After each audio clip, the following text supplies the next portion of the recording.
Know the prevailing wisdom. But the last time I looked in heaven, there are no two different sets of clocks in heaven. 3 o'clock is 3 o'clock. 11 o'clock is 11 o'clock. 9:30 is 9:30. If board meeting is at 7, then 7 is 7, not 7:15. I don't think I have you yet, so I'm gonna get you. I'm gonna get you there. I'm gonna use a word you understand. It is an abomination. The Bible word. It's an abomination for the pastor to develop a trend of lateness about the things that he does. For the pastor to arrive late for church service. The amen, Steve, are coming slow now. The brother's not giving loud amens anymore. For the pastor to be late, calm down, Henry, for board meeting. In fact, some of the best ministry that you can do in church is done before church starts. Those of you who have visited my church know I greet my members on Sabbath morning. Shake their hand as they come in. You can pick up things. It was that morning when the car drove up. Sis got out, slammed the door. I'm standing there. What does that tell you? Brother got out, ran around, opened the door. She's gone. There was sweat on his brow. She didn't hug her pastor. What does that tell you? Upset. I wouldn't have caught that had I been late for church. That told me I had some extra ministry to do that Sabbath. Are you following me?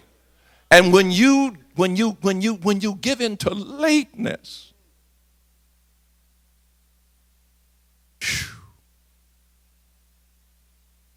I'm going to get more personal.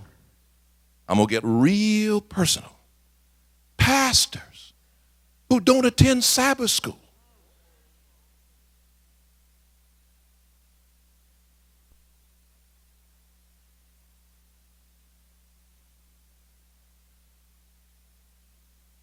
You see, the subject of this workshop is on being a professional.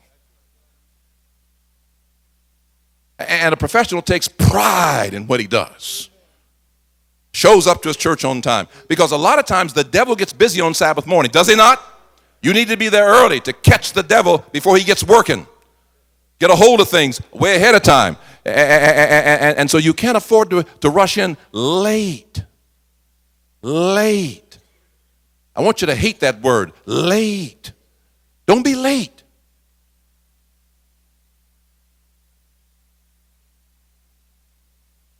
And to go places to preach, I often go there. And I like to arrive on time. And I'm your guest. And you're not there. I have to pray not to talk about you. I need help from heaven. Not to castigate you for inviting me to the church and you're not there. And when I inquire, the members say, well, the pastor's never on time. That's an insult to my profession. And so I'm upset with you. Because I wear the name pastor with pride. I believe in what I do, and a pastor's a professional, and professionals take pride in what they do and honor their commitment. Somebody say amen.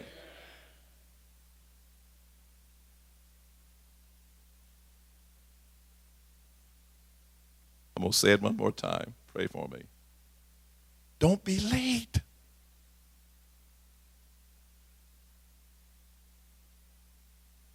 Late for a wedding.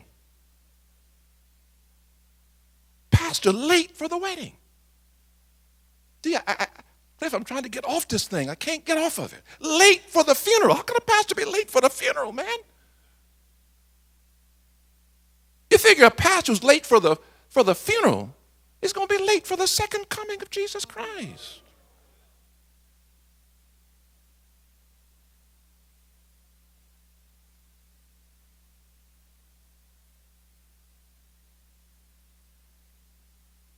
Are we together? All right. So all this has to do with worship. And then keep in mind, Sister White teaches us, what do you say? Got the thing up there.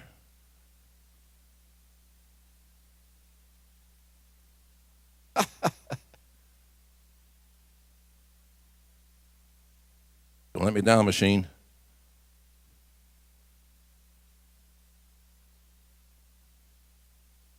Makes you feel powerful, doesn't it? Yeah. I'll move to the next thing. Come on, machine. Okay, I should do this.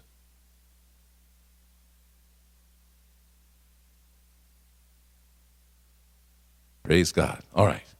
All right. Now, let's move from this. Ellen White says our meeting should be interesting and all that. That's in your thing. You can read that for yourself.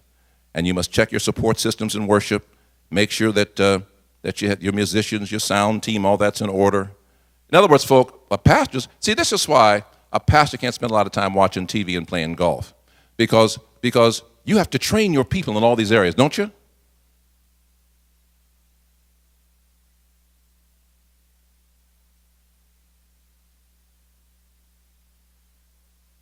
What kind of preaching are you doing in your church?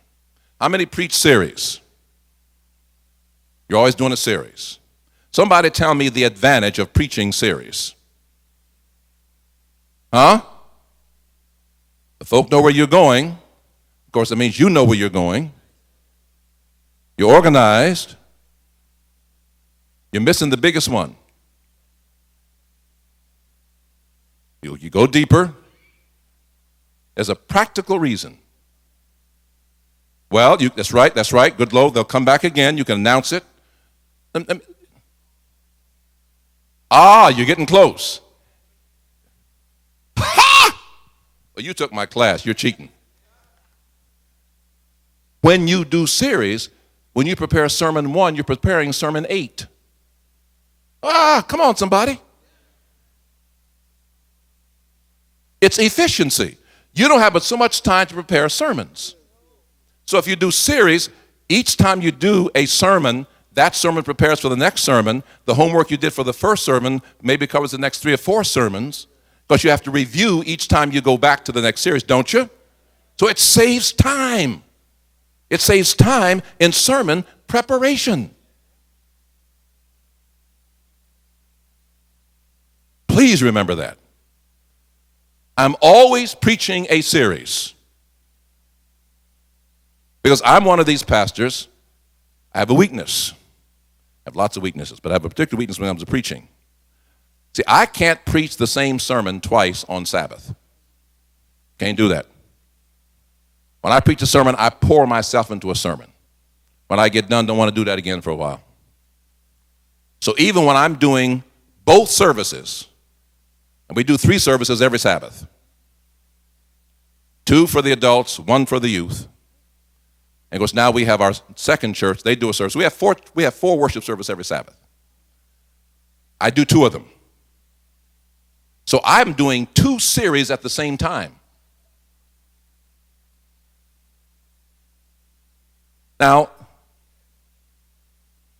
it's not a wow, because really, if you're doing series, then each time you prepare a sermon, you're preparing what? The next sermon.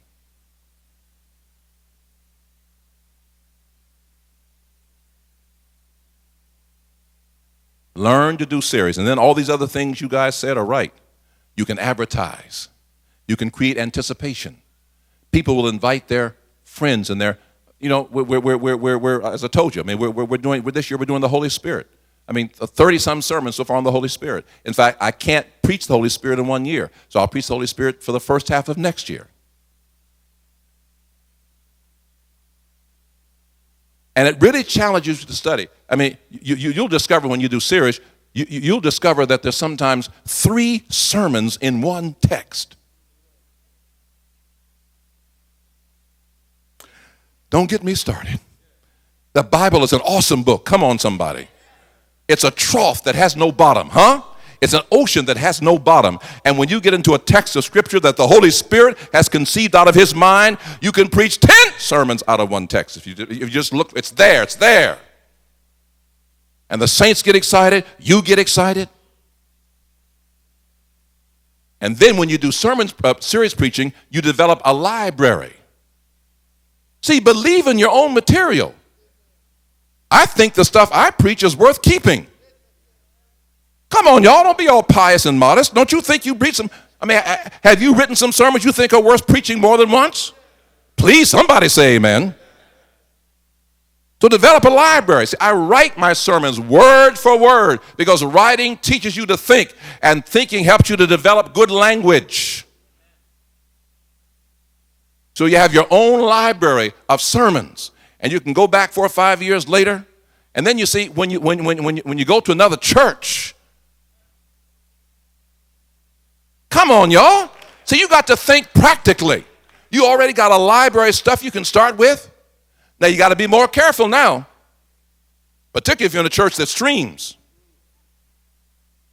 See, it's harder for me now to go someplace and preach an old sermon because y'all done heard it.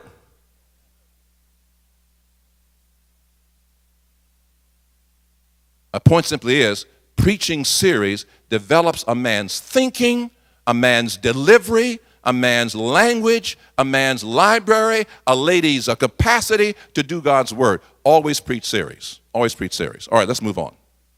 Let's move on. Let's move on. I want to talk about the organization of the pastor. Pastors ought to have a schedule. Ought to have what? Yeah, a schedule.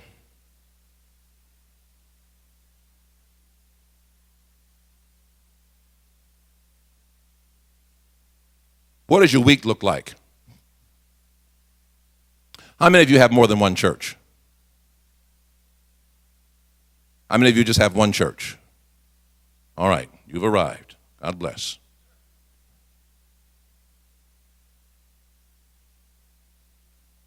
You know, Joyner started down there in Mississippi. Good to see you. See you, Nan. You had 4. I had 4. Now, you do realize that nobody can pastor 4 churches.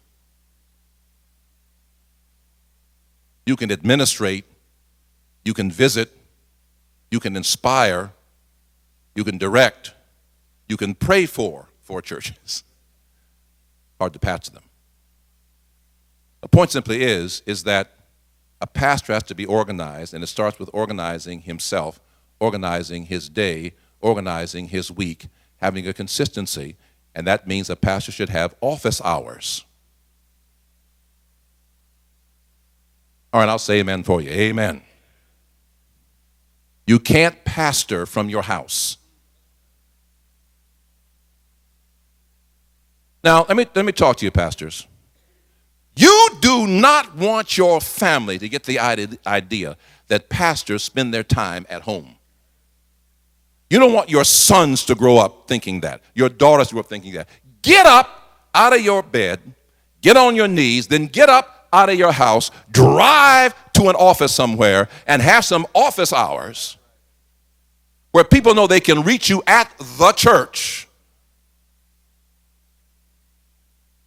And because I've practiced that over the years, I don't get a lot of calls at home.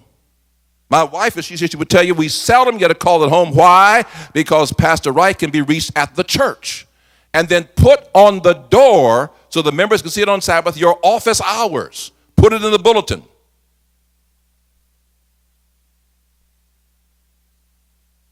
I guess I have to carry myself again. Amen. Amen. Put it on the door so they can see it. That means once you put it on the door, then you must be there. Now, the members know that you have emergencies. They know that. They know that. They know things can come up. But no pastor has an emergency every day.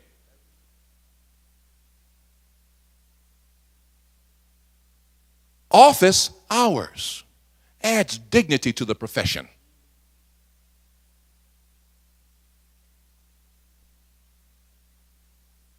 That's why pastors should never let their spouses think that they are convenient babysitters.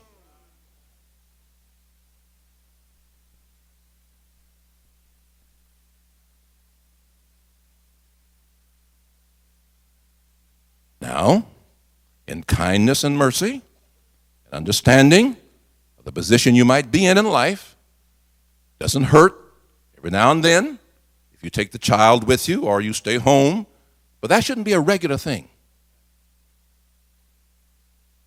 That shouldn't be a regular thing. That should not be a regular thing. I need help. I'm going to have to help myself. Amen. You are a professional. Get up and go to the office. See, here's what I'm concerned about. Murray, I don't know how long we're going to be on this planet. But it could well be there'll be another generation after you that'll come along. I want young men who grow up in the church to see the pastor as a person who has a job, who has hours, who goes to work. I want the professional ministry to be desirable to the fine young people of the church. Come on, somebody. So, the pastor must be organized. He must have his own hours. Then he must keep the schedule that he publishes. When you go to a church, here's some questions to ask. Does the church have a mission statement? Do you have a regular schedule for meetings, board meetings, business meetings, staff meetings, elders meetings, so forth and so on? Is there a theme for the year? Are your leaders trained? Is there ongoing training? Do you understand the difference between the scope of the church board and the business meeting?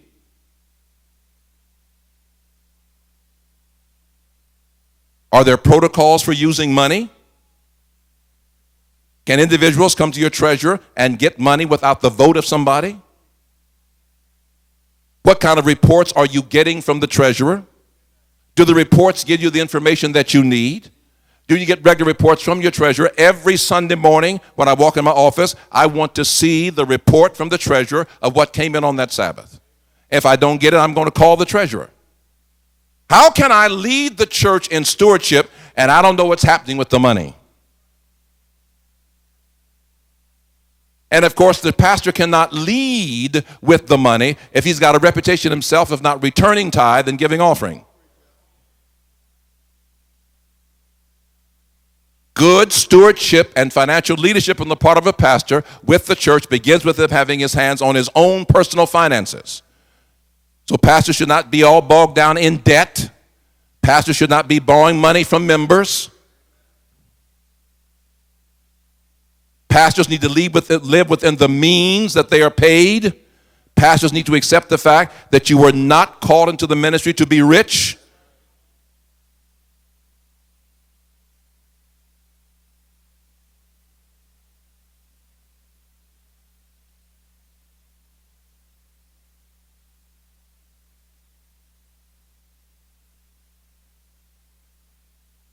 The sacrificial lifestyle.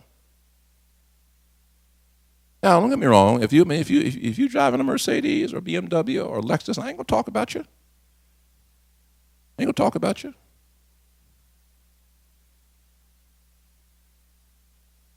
Not a lot. That's all right if you can work that out. Pastors should not be standing up in front of the congregation asking for money they're not willing to give.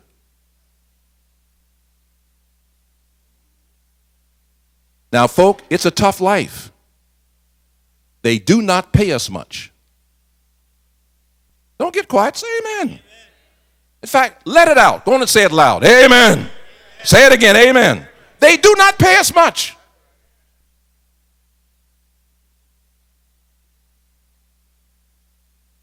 And it's tempting to get stretched out. Let me tell my story. Let me tell my story. Let me tell my story.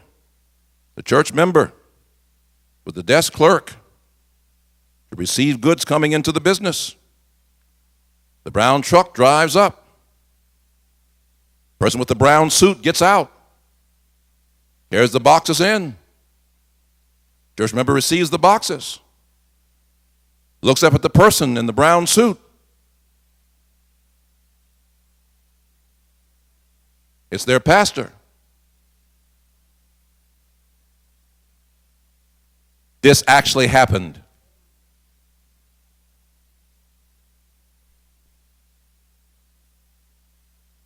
Now, I know I'm getting in your stuff, but brothers and sisters,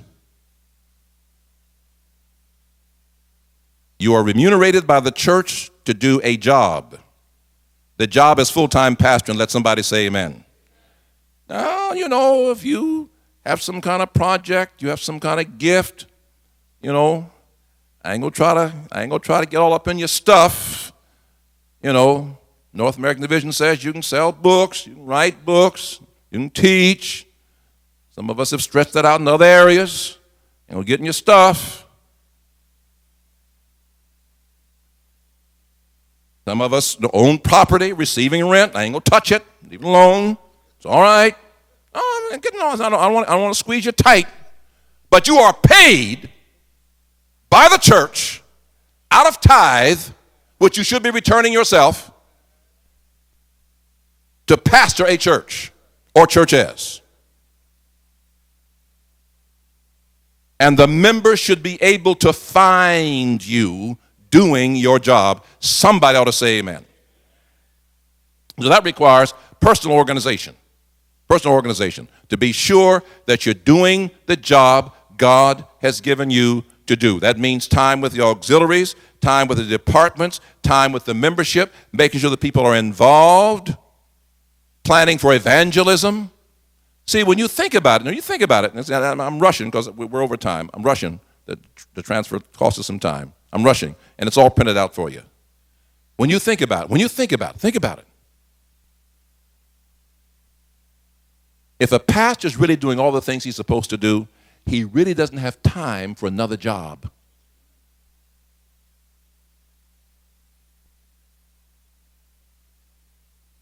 It's gotten kind of quiet in here. I'm not going to apologize for nothing I'm saying. I'm a professional. And folk, when I go around and do workshops, I do not get complaints about our preaching. Most of y'all can preach. But what I hear from members is, we can't find him. He don't return calls. She's never available. He's home taking care of the children. We can't find him at church. He's late. We are professionals.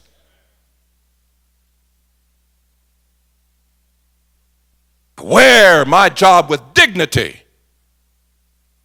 I'm as competent as any lawyer. I'm thorough as any surgeon. I'm as deep as any professional. And I know my job better than anybody. I know how to pastor. I know what I'm doing. I know what it takes. I spend the time doing it. I plan. I program. I pray. I hang in there. And I don't have time to be dilly-dallying around trying to make money. And I know retirement's scary. It's the reason why they call it sustentation. That's all it does.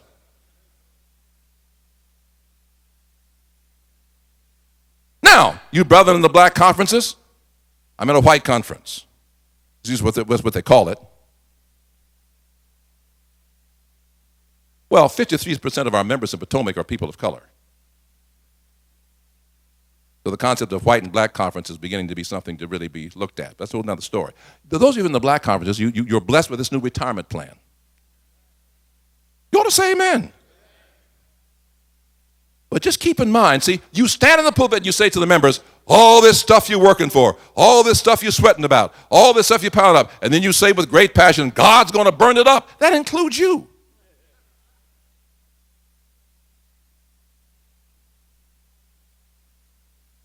So when you work and labor for the things that perish, and some of us pastors are no more ready for the time of trouble than the members we preach to.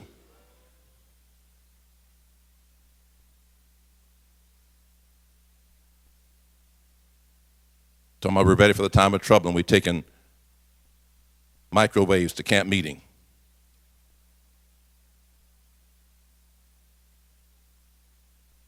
We ain't ready to live in no cave.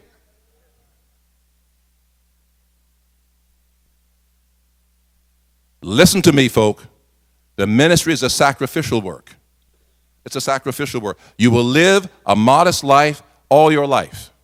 And I know we like to strut and put, and we come to these meetings like this, evangelism counseling, we got to make sure we got the right suit and the right tie and all that. We want to look prosperous, hurting down inside, had a terrible year, ain't baptized but 2 people, going to strut around at evangelism council, act like we run the world, own the world, not know how we're going to pay our bills, car barely made it to the meeting.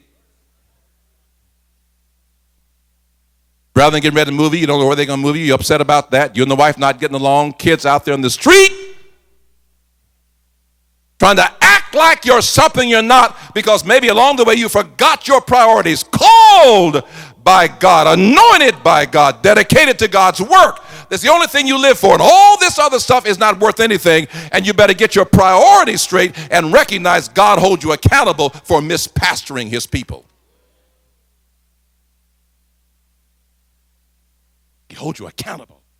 There are members who believe in you, who trust in you, who take your word seriously, who are moved by your sermons, and they believe that you do the things that you preach.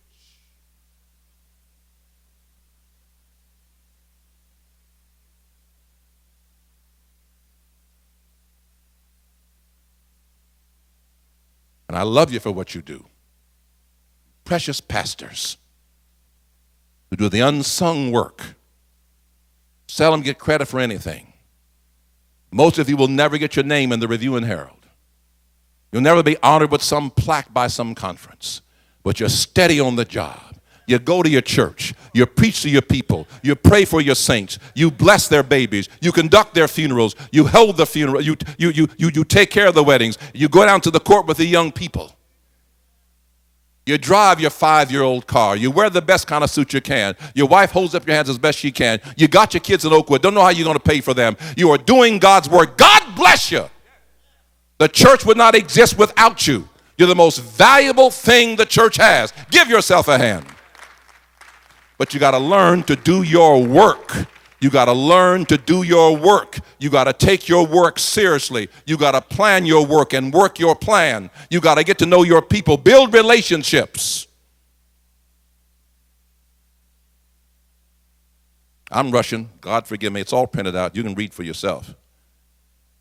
You can't read, go back to Oakwood. The sheet speaks for itself. What the church needs is people fully dedicated to the little things. The little things. The little things that mean so very, very much to this church. You got to grow. You got to prioritize. Know your church organization. Know your church organization. Involve others. Above all else, preserve, protect, lead your family to the kingdom of heaven. Don't worry. Be happy.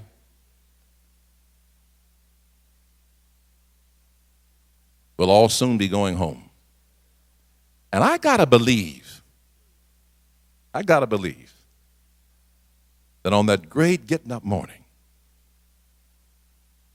I enjoy coming down to this meeting every year because we slap backs and we hug each other and we kind of hide our pain.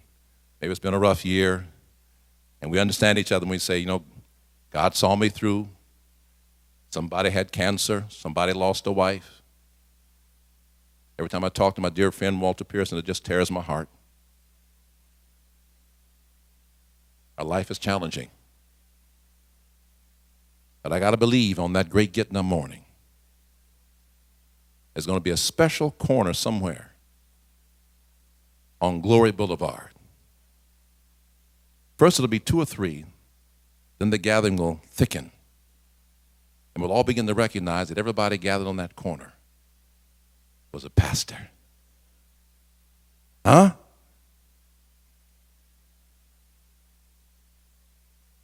Just before God wipes away all the pain and the sorrow, we'll look at each other and we'll know without saying anything.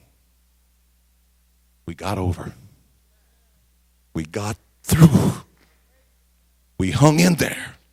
We did not give up.